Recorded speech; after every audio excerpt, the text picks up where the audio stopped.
കൈരേഖയിൽ തെളിയാതെ. പെയ്തൊഴിഞ്ഞ മഴയ്ക്കു പിന്നാലെ കാർമേഘമില്ലാതെ അതിശക്തമായി പെയ്യുന്ന പേമാരിയുന്നു ഞാൻ. ഒരു വരി പോലും എഴുതാനറിയാതെ ഒരു മഹാകാവ്യം രചിക്കാനൊരുങ്ങി.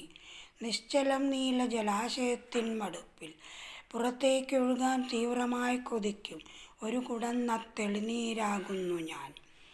പരിശുദ്ധ പ്രണയത്തിൽ മങ്ങലേറ്റ് തീരാദുരിതത്തിനാഴിയിൽ ആഴങ്ങൾ താണ്ടി കരയണഞ്ഞു നിൽക്കും പോരാളിയും ഞാൻ. ആശ്രയമില്ലാ നാളുകൾ, ഇടറിയ പാദങ്ങൾ നീട്ടിച്ചവിട്ടി മുന്നേറാൻ കൊതിച്ചിരുന്നു ഞാൻ. 4-5 മക്കൾക്ക് ജന്മം നൽകി വളർത്തി ഉള്ളിലെ വീര്യം കെടാതെ കാത്തൊരു അമ്മയും ഞാൻ. തെളിഞ്ഞു നിന്ന വരകളിൽ കാണാനായില്ല ഭാഗ്യനിർഭാഗ്യം ഗണിക്കും കൈരേഖകൾ. ആത്മവിശ്വാസം പകർന്നേകിയ വെട്ടത്തിൽ വായിച്ചെടുത്തു മൂകം മകൻ മുഖത്തു നിന്നും ഭൂതവും ഭാവിയും വർത്തമാനവും സ്വയം.